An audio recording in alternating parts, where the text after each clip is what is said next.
g'oya uchun tirishish, 5 yilda faqat 3 qatimla kino ko'rish. Erkin Sidiq 2026 yili 7 oyning 4 kuni payshanba ko'pinchimiz to'liqsiz va to'liq o'rta maktabda o'qiyotgan mezgilda g'oya tanlash, nishon tiklash va qattiq tirishish degan so'zlarni ko'p anglab baqqan. Men shundaq oliy maktabga chiqqandan keyin men bu haqda xili ko'p izlandim. NASAda ishlagan 20 yil jarayonida bu sohadagi bir qancha ilmiy leksiyalarga qatnashdim. Xili ko'p yoshlar uchun yuqoriqilar bir xil abstrakt hukm bo'lib, ularni o'ziga tatbiqlashda qiynaladi. G'oya tanlash va nishon tiklash haqida boshqalar bilan paranglashishdan o'zini tortadi. Qattiq tirishishning qandoq bo'ladiganligini degandek tushunib ketmaydi. Men boshlang'uchda o'qiyotgan vaqtlarda kinoga nihoyat amroq edim. Razvedka qo'shuni degan kino qo'yilgan chog'larda Oqsuv shahrida u kino 10 kun qo'yilsa, menmu o'n oqshomning hammasida shu kinoni ko'rgili borgan edim. U chog'da Oqsuv shahrida faqat 2 usti ochiq kinoxona bor edi. Bilet elib kirishga pulim bo'lmag'achqa, ba'zida kinoxona atrofidagi biror o'gizga chiqib ko'rgan edim. Ba'zida kinoxonaning bilet yig'ib odam kirgizadigan ishkida saqlab turib, kinoga bolasiz kelgan cho'nglarga "Dada, meni akirib qo'ying, ana, meni akirib qo'ying" deb yolvorib, ta'lim kelgan oqshomlari kinoxonaga kirib ko'rgan edim. Men 15 yoshga kirganda to'liqsizning 2-yilligida o'zim uchun mundaq 3 g'oya tanladim. Birinchi, cho'ng bo'lganda bir baxtlik oila qurish, o'zim haqiqiy suydigan bir qiz bilan to'y qilish. Ikkinchi, iqtisodiy taqdirimni o'zgartirish, boy bo'lish. Uchinchi, dunyoda bor o'qishning hammasini o'qish. U chog'da men dunyoda qandoq o'qishlarning borligini bilmaydim. O'zim faqat o'qishga bek amroq bo'lg'achqa, ashu g'oyani tanlagan edim. Keyincha bu g'oyamning eng yuqori unvonga erishkichi o'qish ekanligini bildim. Hamda o'qish safarimni doktorlik unvoni elib, uningdan keyin 1,5 yil doktor ashtin bo'lish bilan tamomladim. Men oliy maktabga kirgandan keyin yaxshi o'qib, puxta tayyorlik qilib, kelgusida chet elga chiqib o'qiyman. Hamda shu orqali boshqalar qila olgan ishni Uyg'urlarmi qila oladi deganni isbotlayman degan g'oyani yuqorqi 3-g'oyaning o'rniga dastatdim. Bir g'oyani amalga oshirishda qandoq strategiyadan foydalanish va qandoq tirishish nihoyat muhim. Men 3-g'oyamni amalga oshirish uchun mundaq 3 ishni qilishim kerak edi. Birinchi, kasbiy darslarda puxta asos solish. Chet elga chiqsam, o'qishda boshqalarga yetishib ma'olishim kerak. Ikkinchi, chet el tilini puxta egillash. Chet elga chiqsam, hamma ishlar ashu davlatning tili orqali elib berildi. Uchinchi, chet elga chiqishga fursat yaratish. Fursat bo'lmasa, yuqorqi g'oyani amalga oshirishda qolgan 2 narsa va qimmatini yo'qotadi. Men sizlarga oliy maktabdagi kasbiy o'qishda qandoq qilganligimni oldingi butun odam va hayotdagi 5 davon degan yozmamda bir oz deb berdim. Oliy maktabdagi hayotimda men duch kelgan eng chong qiyinchiliklarning biri vaqt bo'ldi. Kasbiy o'qish va 5 o'quvchilar tashkilotidagi vazifamning uddasidan chiqish. Oldingi yozmamda men yana Xinjiang universiteti ittifoq komitetining doimiy a'zosi va Uyg'ur avtonom rayonlik yoshlar birlashmasining muavin rais ekanligimni tilga olmagan edim. Meni nihoyat oldirash qilib o'tgan edi. Uni oz deb, men 1-yilidagi tayyorlik o'qishida 1 yil xitoychani o'rganib bo'libla, o'zbekimdan ingliz tilini o'rganishni boshladim. U chog'da inglizcha uyg'urcha darslik, yaponcha uyg'urcha darslik yoki undaq lug'atlar zodila yo'q edi. Menda bir un olg'imi yo'q bo'lib, faqat bir kichik arzon baholiq radiolar bor edi. Ingliz tilini chet elga chiqib o'qiyolgudek darajada egillash uchun men foydalanqili bo'ladigan hamma vaqtdan foydalandim. Yo'l minayotganda, avtobusda ketayotganda, o'quvchilar oshxonasida tamoqqa o'chirib turganda inglizcha ham so'z yodladim. O'zimga har kuni inglizchadan 10 dona yangi so'z egallashni qattiq vazifa qildim.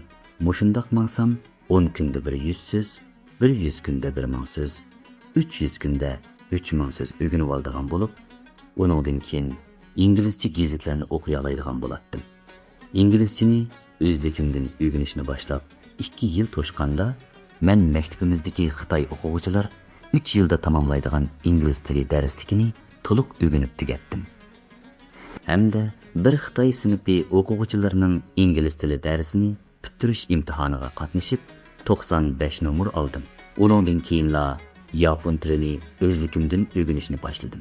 O chaqda Xitoycha Xinjiang radiosida haftada bir qitim 1 soat beriladigan yapon tili o'rgatish programmasi bor edi. Men uchun shu programma yapon tili o'rganishning birdan-bir fursati edi. U programma har shanba kuni kechda tarqatiladi. Fursatni qo'ldan berib qo'ymaslik uchun men o'ltirishlarga borganda ilki kichik radioni billa elib olib, radio darsi boshlanganda o'ltirish bo'layotgan so'rindan sirtqa chiqib, 1 soatlik darsni anglab tugatib, andin so'rimga qayta qo'shildim. Shu mezgilda men haftasiga 7 kun, har kuni 12-16 soatdan ishladim. Mening bir hafta ichidagi birdan-bir dam oladigan vaqtim shanba kuni kechlik tamoqdan keyingi vaqt bo'ldi. Vaqtdan eng yuqori darajada unumli foydalanish uchun shanba kuni kechda imkon qadar biror o'ltirishga qatnashgandan boshqa men 20 yosh atrofidagi Uyg'ur yigitlar qiladigan ishlarning asosan hammasidan voz kechdim. Xinjiang universitetida o'qigan 5 yil ichida faqat 3 qatim kino ko'rgili bordim. Ya'ni bir qatim maktab ichidagi zalga, qolgan 2 qatim bizning maktabga yaqin joydagi Ittifoq teatrxonasiga bordim. Mana bu mening 25 yoshlar atrofidagi vaqtimdagi bir g'oya uchun qattiq tirishishning bir misoli yoki bir konkret mazmunidir. Yuqoridagi 5 yil ichida ko'rgan 3 kinoning biriga men yurayotgan qiz, hozirgi ayolim Amangul bilan birga borgan bo'lib, shu qatimliq kino jarayonida yuz bergan bir qiziqarli ish bor. Men uni sizlarga keyingi bir muvofiq vaqtda deb beraman. Men 15 yoshimda tanlagan 3 g'oyamning hammasini amalga oshirdim. Ularning ichida iqtisodiy taqdirimni o'zgartirish degan g'oyam uchun asosiy jihatdan ayrim tirishchanlik ko'rsatmadim. Kasbimning yuqori pallasiga chiqish bilan u g'oya o'zligidan amalga oshdi. Xinjiang universitetida o'qiyotgan mezgilda men o'zimning beshidan o'tkazgan ishlarga asosan muvaffaqiyatning mundaq bir tanlamasini tuzib chiqdim. Buni ayni vaqtda maktab bo'yicha ochilgan bir cho'ng yig'inda barliq o'quvchilar oldida bir qatim tilga olgan edim. Muvaffaqiyat, talant, tirishchanlik, fursat hozir chet eldagi xeli ko'p yoshlar o'zlari eng yaxshi ko'radigan fanda o'qib, eng yuqori pallaga chiqib, shu orqali baxtlik va bayashat yashash yo'lining o'rniga oz o'qib tez suratda yuqori maoshli xizmatga erishish yo'lini tanlayotdi. Uzun muddatlik nuqtasidan elib aytganda, bunday qilish o'zi uchunmi, millat uchunmi ziyonli. Ko'pincha kishilar pul bilan baxtli bo'la olmaydi.